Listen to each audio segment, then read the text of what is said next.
And welcome back. And we're moving into our second conversation for today on what has definitely been a hot topic in Belize.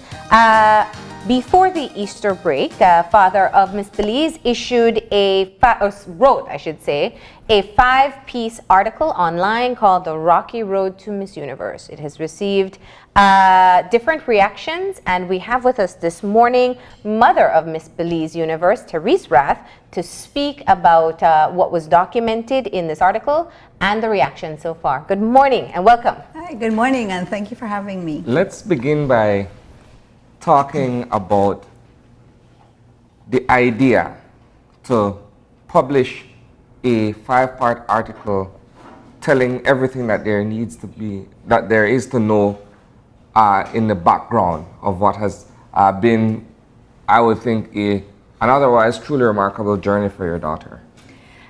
Yes, I guess we should first speak to that. It was a tremendous opportunity for Rebecca, and I think that what will carry with us always is the positive and overwhelming response from the Belizean people, the unified nature of that response, including, I think, that, it was something that she can tell her grandchildren, that there's a record in the House of Representatives that supported her. So yes, that was truly remarkable.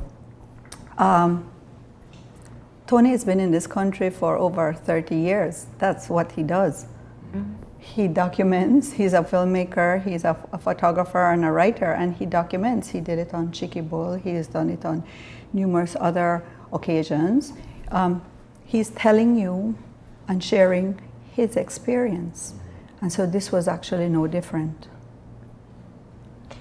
In every experience, and we have to say this, in anything that takes place in a public forum, there's a backstory. Mm-hmm. And I think what has taken place with the publication of The Rocky Road to Miss Universe is that there were a lot of hiccups, if I can call them, that people had not anticipated was taking place at the time.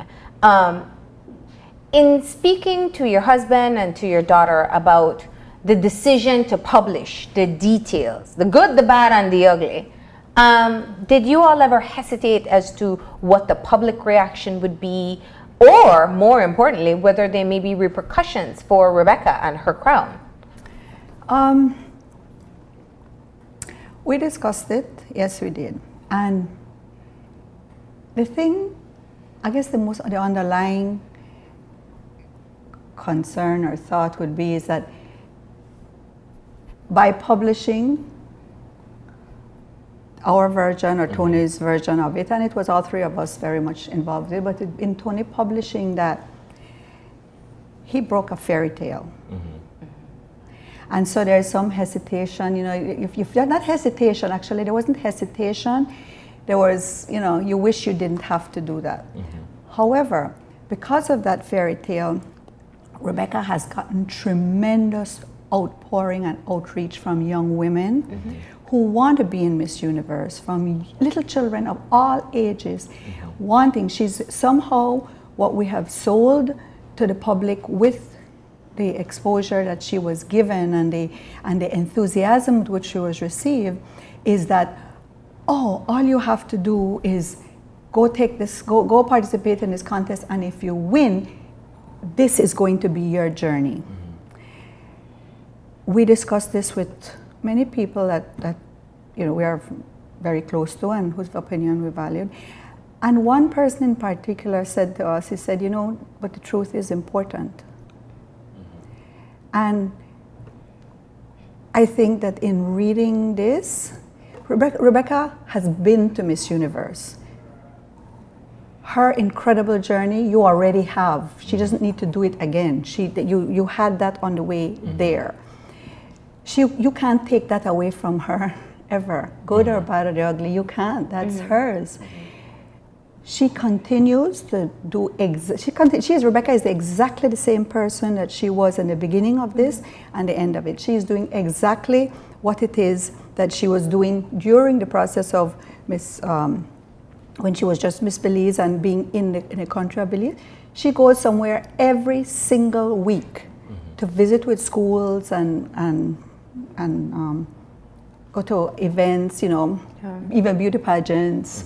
She's speaking at UB. She's going to speak at graduations about her experience. So none of that has changed. So if somebody chooses, thinks that Rebecca is somebody different, then they should, I really suggest that they meet her and they figure it out herself.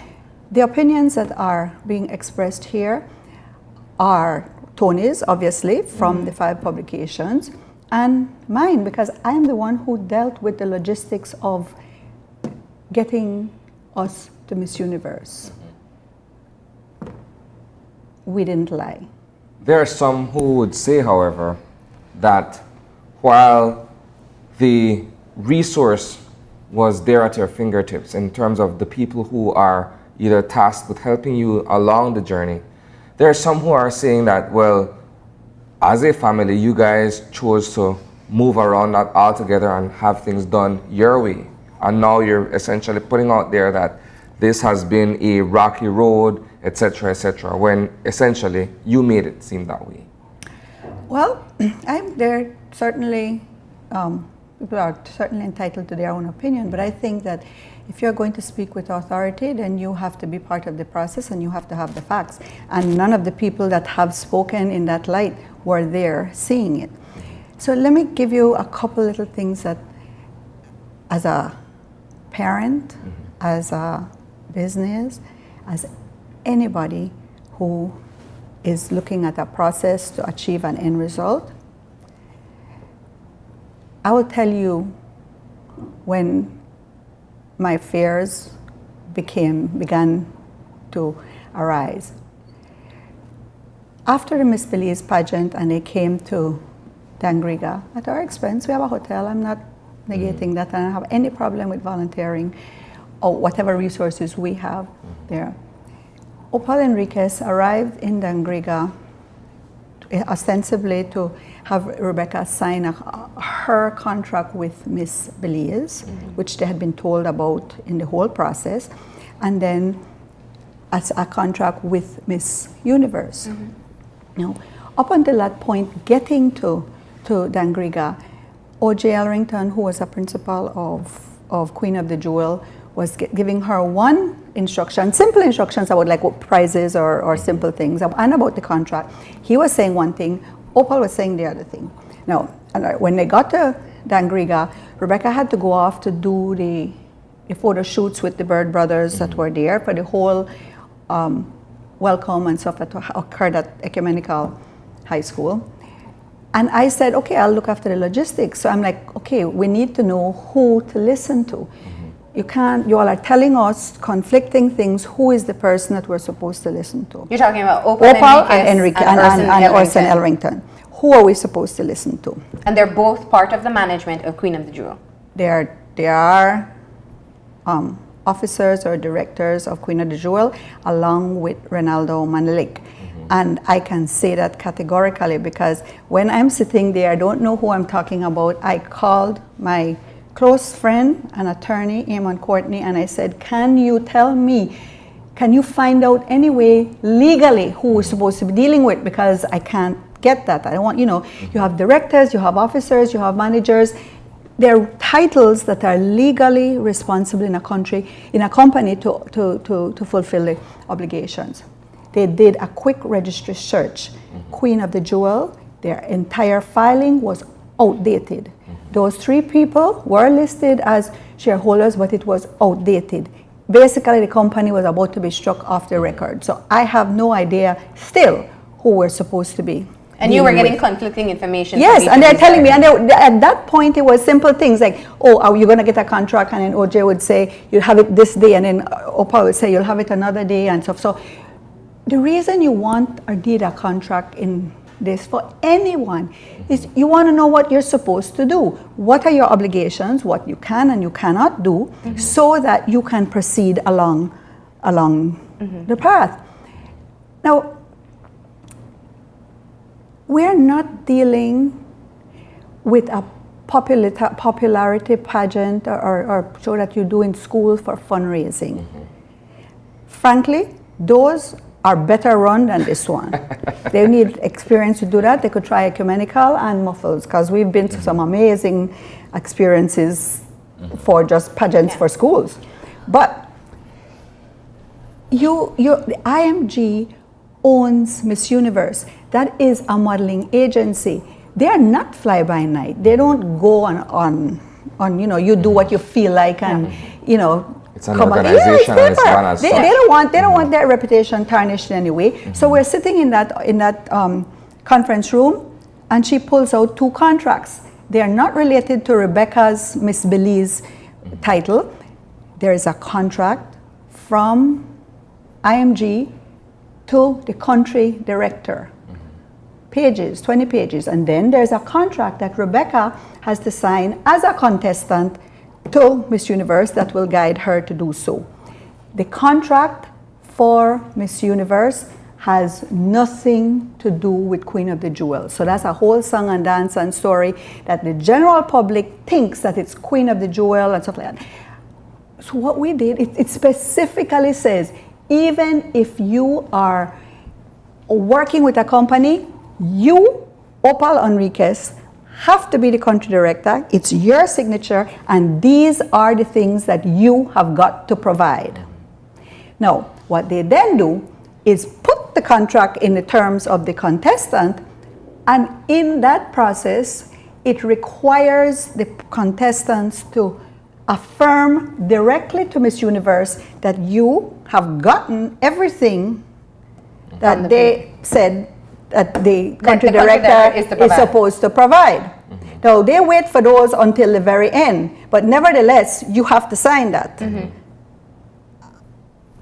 having not received what is stipulated, you chose Rebecca not to sign? is not lying. Rebecca is not going to lie.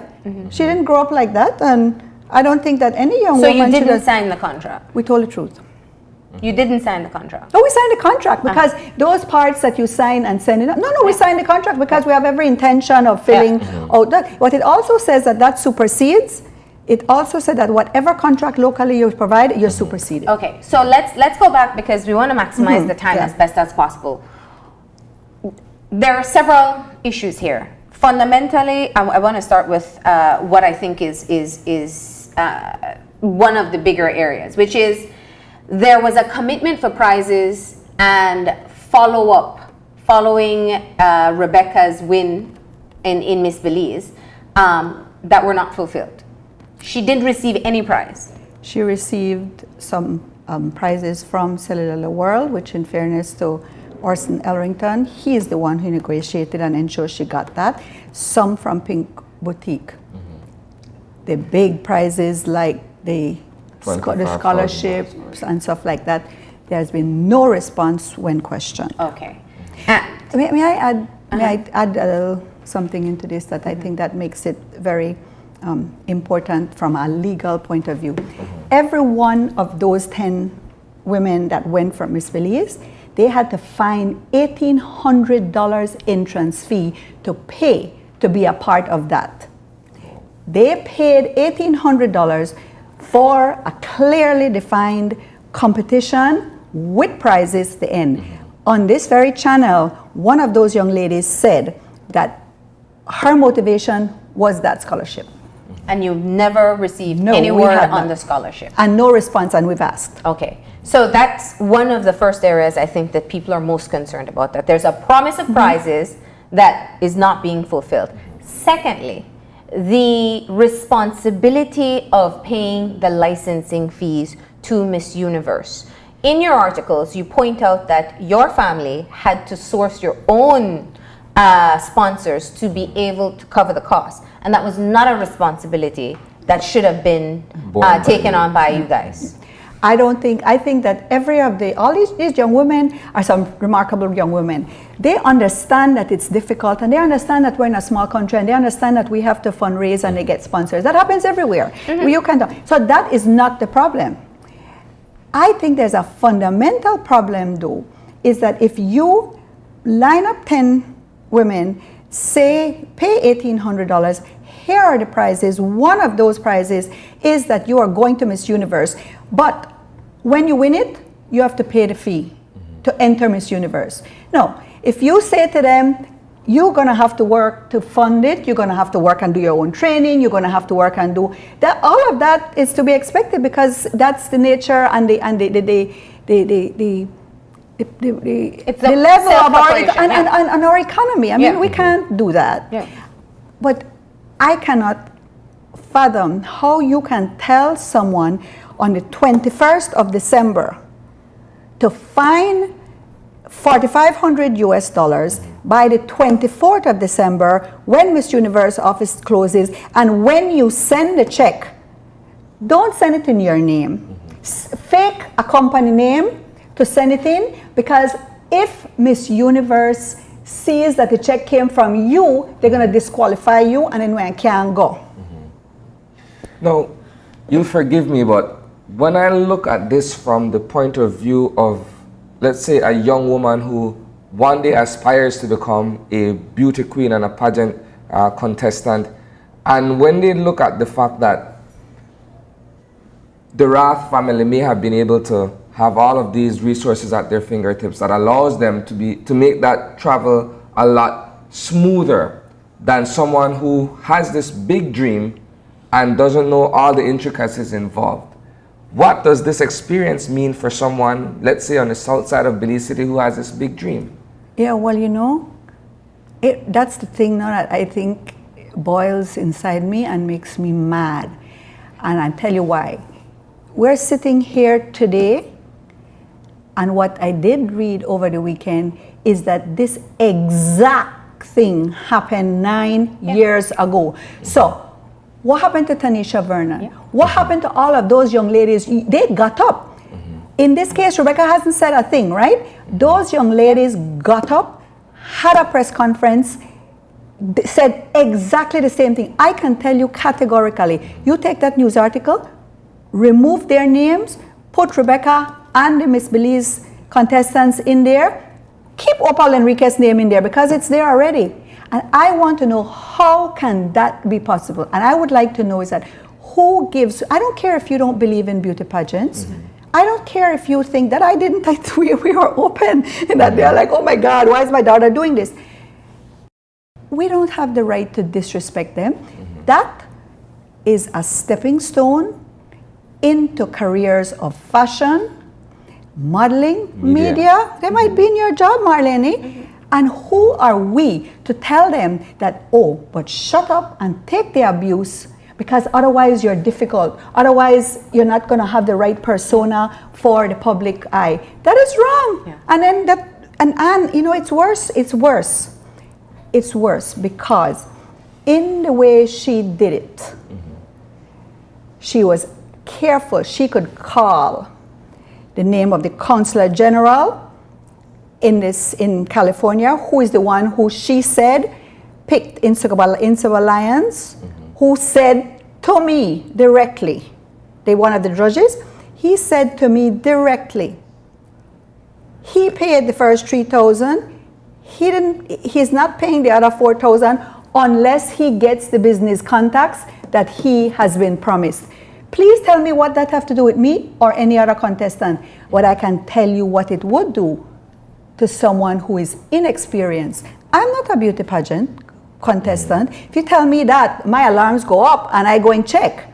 If you tell that to an inexperienced young woman and you start calling names of people in positions who apparently have more power or sway over you, all that does is have them shut up. So that's bullying. Well, I appreciate you bringing up the history of the challenges of pageants in Belize, specifically Miss Belize Universe. And you are right that there was a press conference held by some of the contestants speaking out, and Tanisha Vernon, who was the Miss Belize at the time, spoke specifically about not receiving her scholarship, which was her motivation for entering at that time. And she parallels her story to Rebecca Rath, your daughter, in terms of being an athlete and a tomboy and making that shift.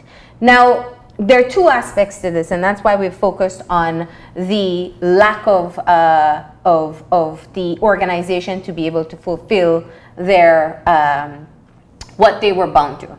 But there's also what seems to be more a personal aspect, which is speaking to the personality and the characteristics of the country director herself. And that seems to be where a lot of the negative response to the article comes from.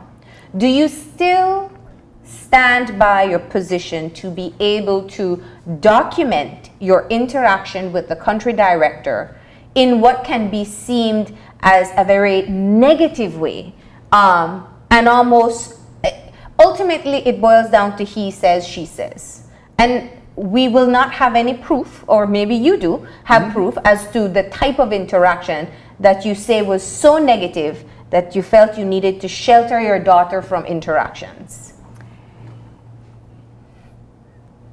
From that first instance, when my hackles were raised and I was very, very uncomfortable with that judge in Belize getting on the phone from wherever he was to tell me on no uncertain terms that if Belize didn't find some way to pay the rest of the fee, he was going to embarrass the government and businesses and stuff like that. I document everything, because the objective at that point was to get Rebecca to Miss Universe. So, quiet, document, write it down. Niche I copied the niche too. All the reports and stuff that was here, Rebecca copied the niche. So it's not that these are hidden or just emerged at this point. It just was not necessary to bring it up because we are playing a game. So to answer your question, Marlene, we are in a competition. So your end goal was the Miss Universe in Manila? End goal was Miss Universe in Manila. That was for Belize, for Rebecca, for everything. That's the objective of what you set out to do. And if you have athletes, you build them up. So whoever is the coach or is the official coach or the person in power, you're not doing your team any good whatsoever. Push them, challenge them, but you don't break their spirit. You speak of incidents where it was suggested to Rebecca that she make body alterations, about being malicious with other contestants. These are documented incidents that we only have your perspective of. How can you prove that this was the reality of the interaction between Rebecca and the country director? Like I said, we documented everything. So you stand by that aspect? I stand by them, and I stand by them in the context in which they are done. These are not jokes, because anybody could, you can joke about getting your boobs done or getting your jokes done. The timing for these were always just when you're supposed to be at your best and going into a public appearance or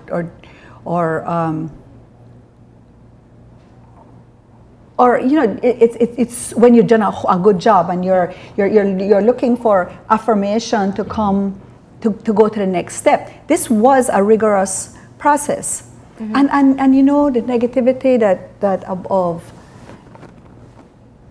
I think she's very interesting, and for those who know her, what my experience is that when you question her, she took responsibility for nothing.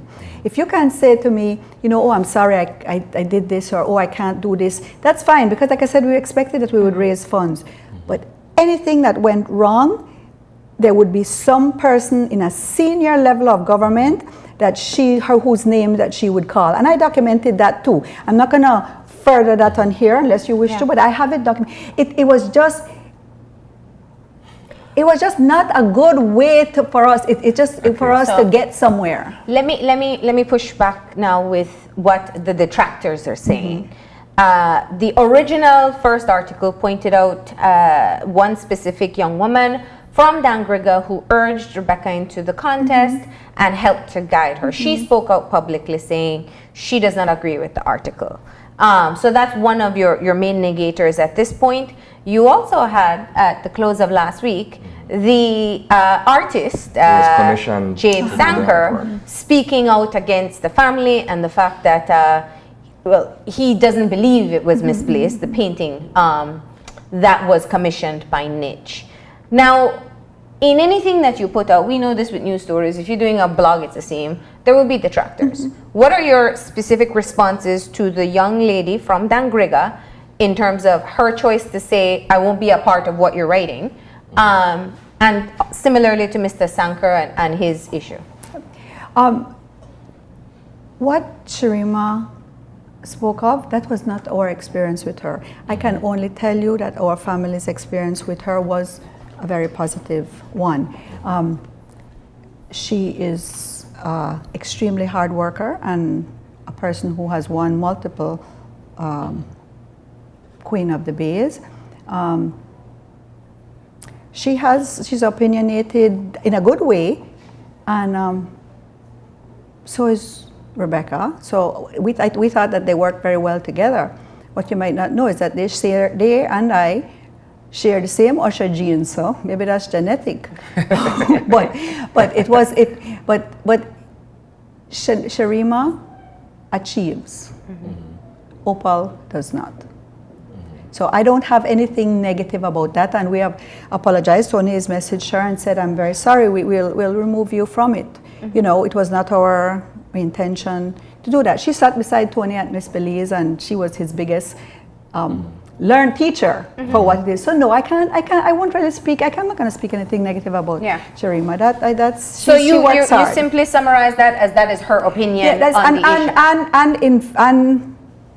And in reality, however, she was not a part of our involvement with Opal in any way. There was never at any point that she was there experiencing this with us. So I don't think she can have her opinion about us or Rebecca, but she can't speak definitively about our experience. That's what we spoke about. And in regard to Mr.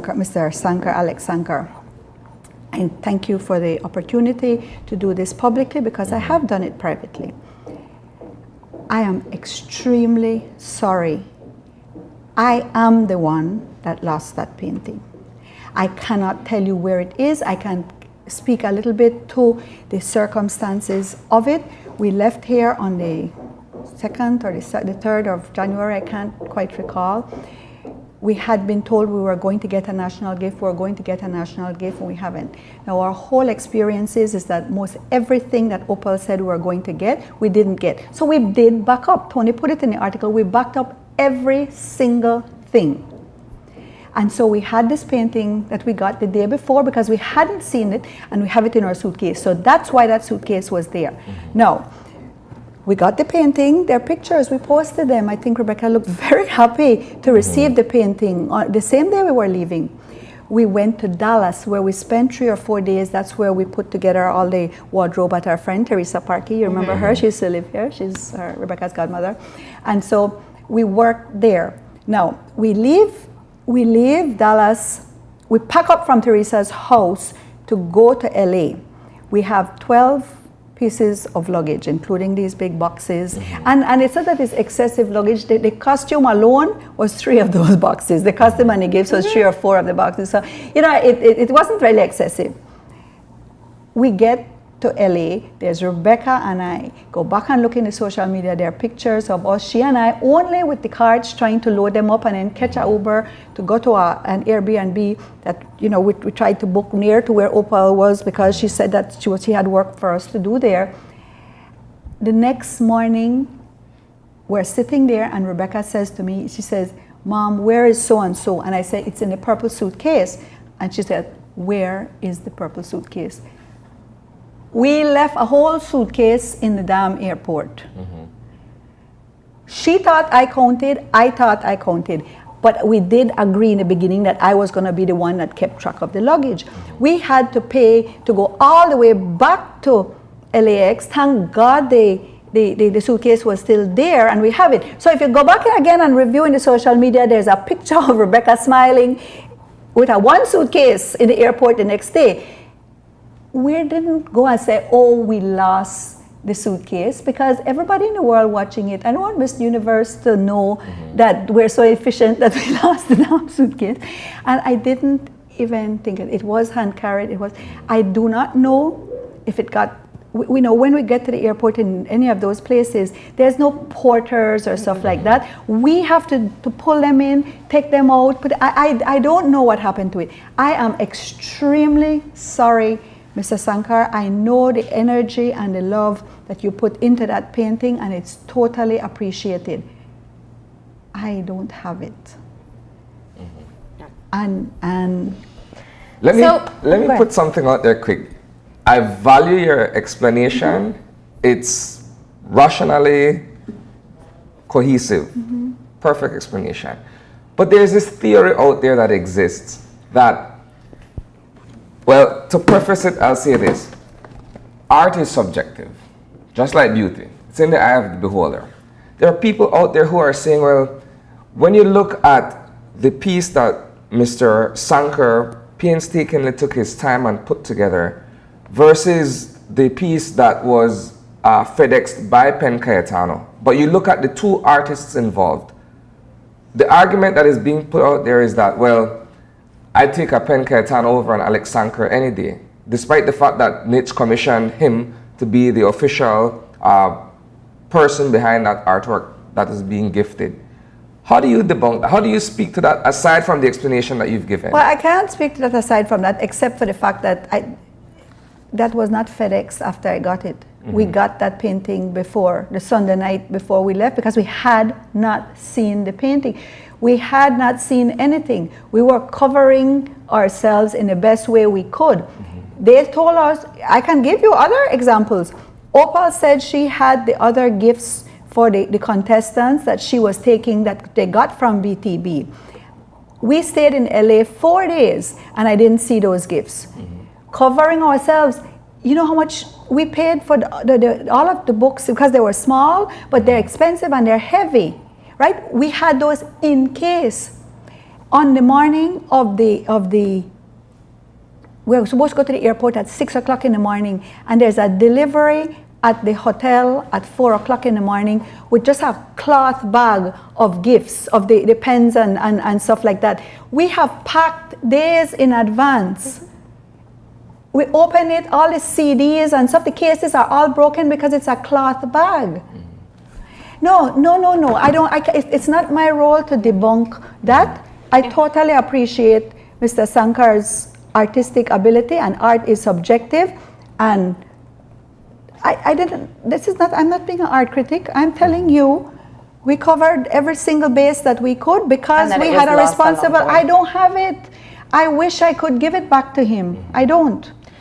So, what has been the conversation like between among your family with the reaction from the public, the good and the bad?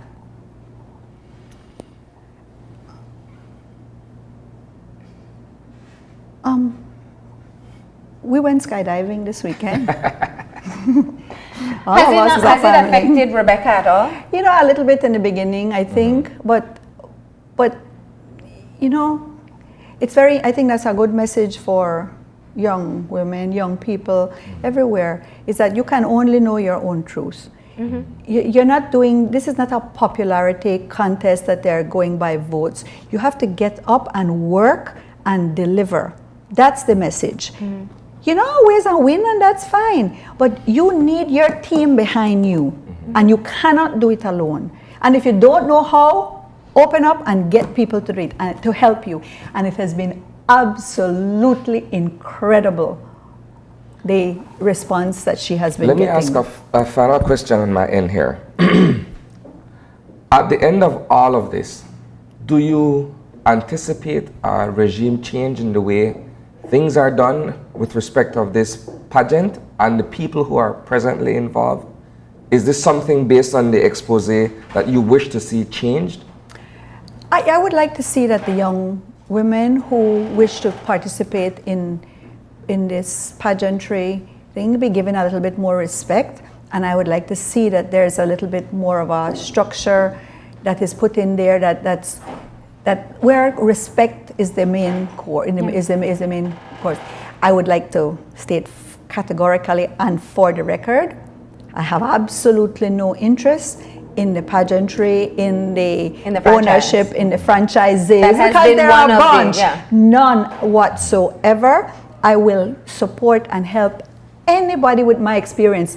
You know, I did document, so I documented the processes and stuff like that. So I have a book, I mean, of how to do this really well. And we had some wonderful helpers in the form of Larissa Maynard from Dallas, who is the boutique owner, and Fernando Wong, who've been doing this for years. They told us the things to do. So I hope there is, for the sake of those young women, give them the respect that they due, and don't tell them it's okay.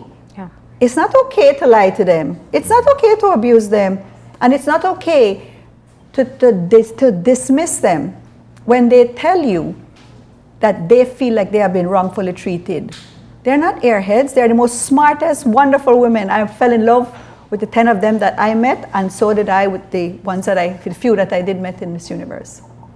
And ultimately, for those who still believe that this is a personal attack on Opal Enriquez, what do you say to them? Opal Enriquez, I don't care if it was Opal Enriquez or whoever name was on that contract.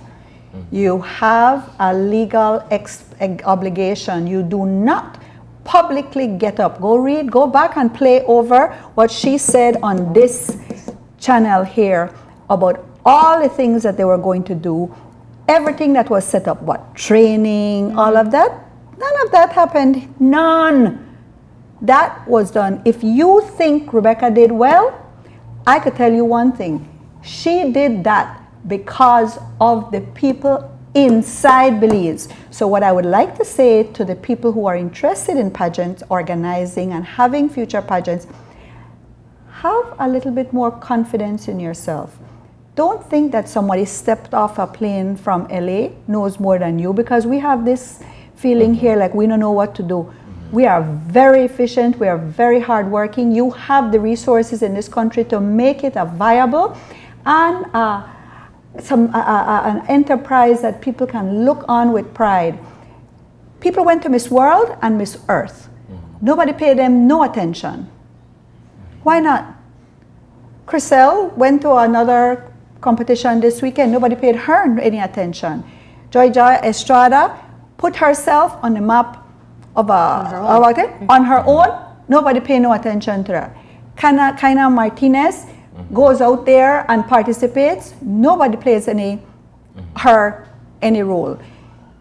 It is the responsibility of the participants, the players, the competitors, to package yourself, to let people know who you are, what you need, and what support is necessary. You can't just go sit there and say, oh, help me because I'm a beauty queen.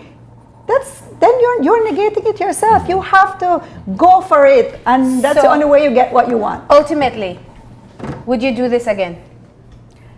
Well, I would like to tell you this, Marlene. I have no more daughters.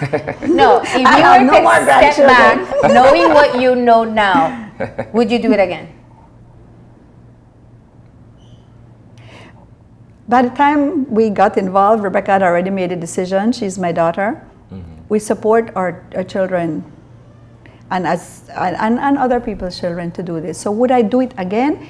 Knowing what you know now? Yeah, I mean, I guess yes, because if I may be a little bit more comfortable to speak openly earlier on, but I tell you the truth, we took at face value what Opal said is no controversy. Do not make any controversy, because they kicked us out 10 years ago, so any kind of controversy, they're going to kick us out again. And so our objective was get to Manila. Once you get to Manila, it's going to be hard to kick you out. All right. Well, Therese, we appreciate you stopping in to share your perspective. Definitely, this has been a buzz within the Belizean conversations since the publishing of the final article, and we appreciate your perspective on it. Thank you. We're going to go ahead and take a break, and when we come back, we're going to be talking to representatives of the Ek Balam team who recently returned successfully from the Puck the Puck Mexican tournament. That's coming up after the break.